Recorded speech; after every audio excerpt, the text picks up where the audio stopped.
It's September, and that means it's almost time for Oscar season. Let's do some predictions. I'm not wearing a watch. What's up, Flick fans? Welcome back to the channel. We're going to have a series of these videos talking picture, actor, actress, some technical awards. But we have to start with the big guns. We have to start with my early September predictions for Best Picture. We're almost here. You did it! You better not fail us this year, Academy. If you enjoyed this video, let me know. Leave your thoughts and comments down below. What 10 movies, as of now, do you think are getting nominated for Best Picture in 2024? But first, we have some honorable mentions as a bonus. I think these films are going to get really close, but I believe they're just going to miss the mark. The first one is The Bike Riders, directed by Jeff Nichols and starring Jodie Comer, Austin Butler, Tom Hardy. Good word about this film coming out of some of these festivals, and it could be a surprising one to look out for. All of Us Strangers, directed by Andrew Hai. I really like what I'm hearing about this. Andrew Scott, Paul Mescal. It sounds so interesting. Priscilla, Sofia Coppola. It's always a name to look out for when it comes to Oscar season. I don't know if it's going to be the type of movie that gets an Oscar nomination, but I'm hearing good things about the film. Ferrari, I know it's been a bit of more of a divisive film coming out of some of the festivals, but you never know how they're going to vote. I love Michael Mann. I'm still really excited for the movie. Let's see how it plays when it actually comes out. Rustin, a film about the gay civil rights activist who helps Martin Luther King Jr., and this is played by Coleman Domingo. I don't know how good the movie's going to be, but I've heard Coleman Domingo is basically locked for an actor nomination, so I think that could skyrocket the film if it's good enough. Air. I have to talk about Air. Like, I know Air doesn't have the best shot at this point in the year, but I loved it. And I still think people, when it comes to Oscar season, they're going to look at it and go, no, that was one of the best movies of the year because we have common sense. So hopefully that's how they feel about it. You can't not do any type of list without David Fincher and The Killer, regardless of if I think it's an Oscar movie or not. It's David Fincher. It's Michael Fassbender. It's all about this assassin that is battling himself as well as other people. Word of mouth has been good. I can't wait to see how this actually plays with audiences. I hate to say it. I hate it. I hate to not put this on my list, but this is not the movies that I want to see get nominated for Best Picture. These are my predictions, and I have to be honest with you. I don't think they're going to give Across the Spider-Verse a nomination, so I have to make it an honorable mention, and it pains me, but this is how the Academy works. I guess it also depends on how good these other movies are. The Zone of Interest. I've been hearing about this movie since January. You know it's going to get an international feature nomination. Can it crack Best Picture? I don't know, but I'm really looking forward to it. The premise has me fascinated. It's Ridley Scott. It's Joaquin Phoenix. Napoleon. I'm actually surprised with myself for not putting this on the list, but I feel like every year a Ridley Scott movie comes out, and inevitably it's either good or a misfire. I think this is going to be great, by the way, but is it an Oscar player? Every single year it feels like people are saying Scott's got a movie that's going to be an Oscar player, and he doesn't. So that could be this film. Hopefully it breaks the trend, but I'm putting it on the outside, looking in. And finally, Saltburn, directed by Emerald Fennell, who brought us Promising Young Woman. And I feel like this is more of a divisive film than some of the other ones on the list, but just looking at that beautiful artistic trailer, Barry Keoghan, and the cast, I think this has really good potential to be that surprise Best Picture contender. But starting out with number 10, I'm going out on a limb. This movie doesn't even have a distributor, so people are going to say I'm crazy. And I am. So they're right. Richard Linklater's Hitman.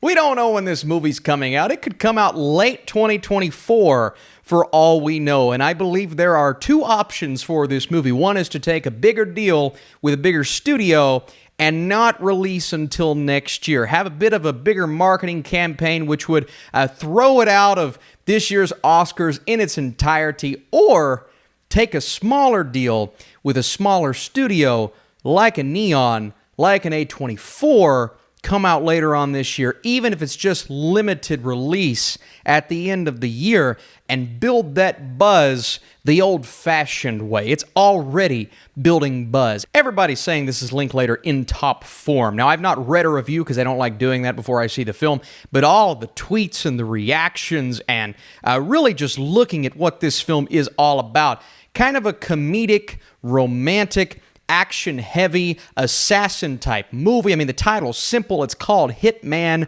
but I love me some Glenn Powell. And I genuinely believe, just from what I've heard about this movie, this could be a crowd pleaser. And I'm more excited about it, right? It's not my 5 most anticipated movies of the year type thing, but I really can't wait to see what Linklater brings us. And he's that type of director when he does it right. So it all comes down to distribution, what the film is going to do in terms of release, if it even comes out this year. So I'm shooting my shot.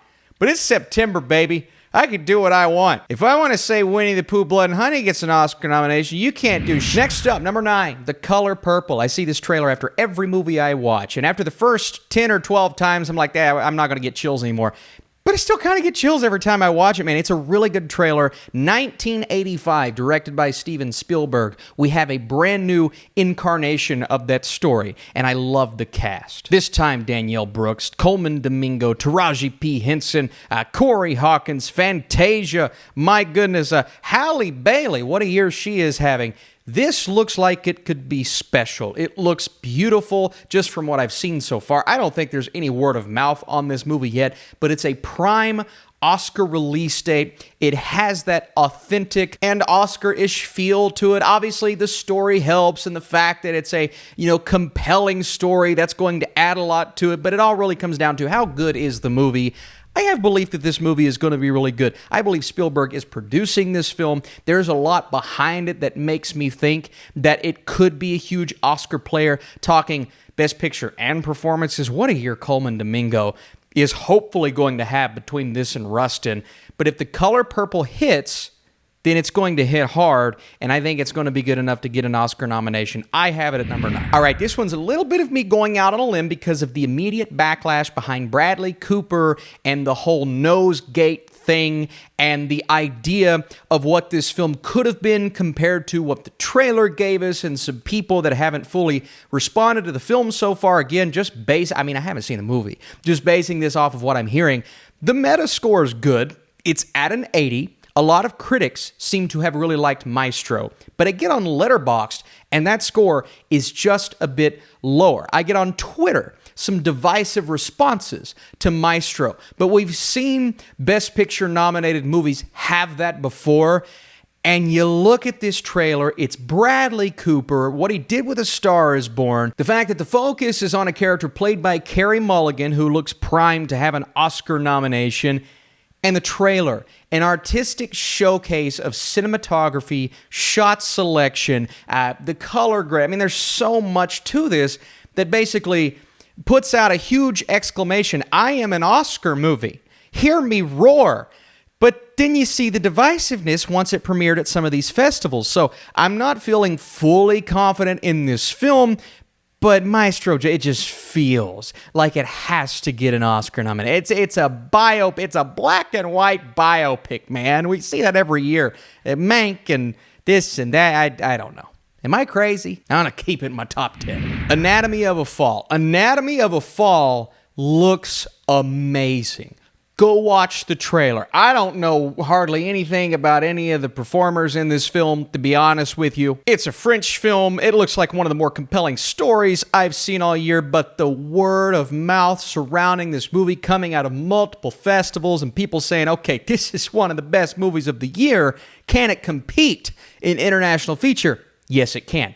Can it compete for Best Picture? Well, we have 1 or 2 international features every single year, it feels like, so we have to make room for a few. Zone of Interest could be one.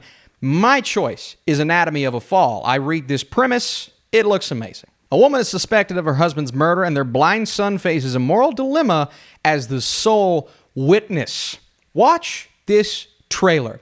An 88 Metascore, a 7.9 user score on IMDb. That's really high if you don't know. I believe the Letterboxd score is right at 4 or 4.1. So everyone who has seen this movie and hasn't fabricated their review, because IMDb does that sometimes, but I believe everybody has seen this movie that's actually reviewing it, has either really liked it or loved it, and it has that word of mouth. So I'm thinking this has a good shot for a Best Picture nomination. That's why it's a little higher than the other ones I've mentioned. Number 6 is Past Lives. I know I didn't give this the highest percentage chance when I did that video a couple of weeks ago. But the more I think about it, even though the release strategy, again, was really weird. I hate how they did the theatrical release. It never really played near me. I don't understand why.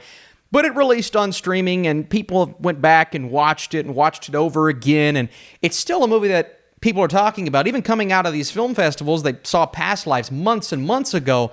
It's in the zeitgeist. Is it in the general audience zeitgeist? Not necessarily, but critics, Oscar voters, the Academy, people that really have all the power when it comes to the Oscars, sometimes unfortunately, but the more I think about Greta Lee, the more I think she has a shot. But this movie as a whole, and just the fact that, I hear more about these other films, and the less I feel confident in them, the more I'm just like, no, Past Lives, it's going to make it. Is it going to win? Probably not, but it deserves to make it because it is indeed one of the best movies of the year, so I'm really happy it's made it this far. Is this the Alexander Payne movie that gets the Best Picture nomination? I mean, we had Nebraska, that was great, but Downsizing, man, everybody was talking about Downsizing. This is the movie. Look at this movie. Oh, the trailer's so quirky, and that wasn't it. What was that movie? It was not. That was such a fake Oscar. Put that to the side. The Holdovers. Look at this picture of Paul Giamatti, man. It's perfect. It's perfect. The trailer was heartwarming. It took a turn right in the middle. I'm like, this could be something special. What is this film?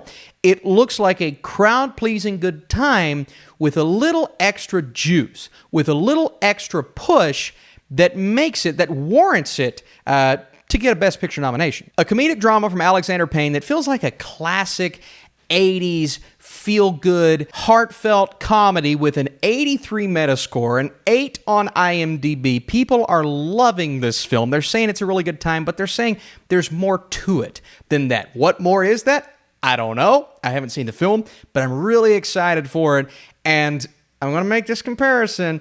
Green Book came out. It was a really feel-good movie. The Holdovers may have more depth than that film, but there's always a crowd-pleasing movie that comes out every year. This could be that. Hopefully it goes a step beyond that, but I'm really excited for The Holdover. Fine, you took my arm, you twisted it behind my back, and you said, Austin, if you don't nominate Barbie, I'm going to smack. Okay, you want to play that game? It's fourth.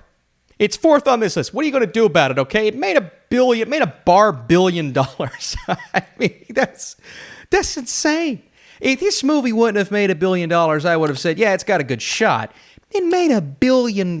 It is ingrained in the zeitgeist of American culture. And people are telling me at this point, and I wasn't hesitant to nominate it for an Oscar. I just said, I don't know if it deserves. It's not in my top 10 movies of the year, but I really like the film. I think it's a really good comedy. I think some amazing performances, so many elements to this movie that I absolutely love. And so to say it's not going to get an Oscar nomination or a Best Picture nomination is insanity. It's insanity. People are saying, I don't care if you didn't like the movie. I don't care. It's going to get a Best Picture nomination. This is not what I want. This is not what you want. This is what a lot of people want, and they want to see it win. Now, I don't know if it has a chance to win, but we're grading this scale on what I think has the best opportunity to get a nomination. And Barbie is stamp of approval from everybody that has seen it, and I think the voters are going to eat this up, especially when you look at production design and Ryan Gosling and who knows, maybe Margot Robbie, but that's another video for another day. Poor Things. Poor Things is number 3. I am willing to admit that I may have misjudged this trailer, but I watched the first trailer and there's something about it that I don't absolutely love. So I am holding out until I personally see the film. But this is a predictions video. This is not who I think. This is not who I want. This is a predictions video. Poor Things has the single best word of mouth I have seen from any film festival all year. People are raving. People are saying this is the best movie they've seen all year. People are saying this is one of the best movies of the decade. Is it really that good? Come on, guy. Have you seen it? Is it that good? You sure about that? You sure about that? That's why? Emma Stone, Mark Ruffalo, Willem Dafoe, Yorgos Lanthimos, who has a history of directing Academy Award-nominated movies, And it just feels like it's going to be that. It's very artistic. The production design is outstanding. It's quirky. It's a Frankenstein-esque story with Emma Stone, who looks like she's having an absolute blast with this character. If there was ever something I would lock in for this Oscar season, it would be Emma Stone to get a nomination. That's going to be so cool to see. But I look at Poor Things, and still a part of me is thinking, is this going to live up to the hype? Because the hype is bigger than it's been for really any movie this year other than Oppenheimer. 8.0 on IMDb, 94 Metascore. Can I repeat that? Back it up a little bit. 94 Metascore. Nice. Yeah, I'm done. What are you doing, Killers of the Flower Moon? Only an 89 Metascore. Loser. Scorsese, he's such a loser. I've heard this movie's great. I've heard this movie is really, really great. And everybody who has seen it thus far, I mean, they're talking it up on a level that's getting me, I don't want to be overhyped, man. It's almost 3 hours long. It's Martin Scorsese, one of my favorite directors. It's like, you don't want me to be overhyped because I could inevitably be disappointed. But I've seen 3 trailers. All 3 trailers have knocked it out of the park. I don't know how this could disappoint me. I don't know how it possibly would disappoint me. It just looks phenomenal. The story, the meaning behind the story, the fact that it's based on a book, based on a true story. Leo and Robert De Niro. Brendan Fraser? What more do I have to say? I'll tell you what, Poor Things and really Barbie, they were making strong arguments to be number 2, but I think of the fact that it's Scorsese and this cast, and the word of mouth has been great. I think the length could be a problem for some people, but I don't care. It was number 2 from the beginning of time. It's still number 2. Number 2, your timing is impeccable. It was almost number 1. But it's not. And number 1 is the easiest lock of the century, to be honest with you. Again, I'm grading this off of what is the movie that is most likely to get a Best Picture nomination. And I've only seen 3 of these films. I've seen Barbie, Past Lives, Oppenheimer. I have 7 more to see. That is sad. You can chalk Oppenheimer up for like 12 nominations. I mean, I don't know how people watch this movie and they don't immediately think Oscars. Actor, actress, supporting roles, technical achievements. I mean, the technical stuff is obvious, but Nolan often thrives in the technical and doesn't thrive as much when it comes to script and even performances. Like, I've not really seen a lot of Nolan movies get a ton of Oscar nominations for performances. But we consider Nolan one of the greatest directors of our time, at least I do. And Oppenheimer, for a lot of critics and a lot of people in the industry, is his magnum opus. It is his crowning achievement. And the more I watch it, I'm not going to say it's his crowning achievement, but it might be. I saw somebody on Twitter, they said, Oppenheimer's not going to win one Oscar. You wait and watch. Oh, we'll watch, buddy. Well, I saved that tweet. I'm going to come back to it. Don't you? I saved it. I mean, they weren't talking about technicals. It's obvious it's going to win some of the technicals, but they were talking like, yeah, I think out of Murphy and Downey and Blunt and Best Picture and Best Director and Best Screenplay, you're telling me it's not going to win one of those Oscars? You sure about that? Are you crazy? Are you smoking something? If Oppenheimer doesn't win any of those Oscars that I just listed, you come back to this video and you can make fun of me. That's fine. I probably deserve it. But as of now, and granted, it's the only movie I've seen that really could win a lot of the... I don't care. It's gonna win one of those. I think it's gonna win Best Picture. Little too early to say that. Lots of good competition on the horizon. And this is gonna feel a lot better when I actually go and see some of these movies. And so I probably won't come back to you all until around early November, because hopefully by then I've at least seen 3 of these. At least. So thank you all so much for watching these films. Out of these movies, which one has the best chance of getting a Best Picture nomination? And what's a movie that I didn't mention, or even a movie in my honorable mentions that should have been in my top 10? Thanks so much for watching this video. It was a long one. That's what she said. Okay.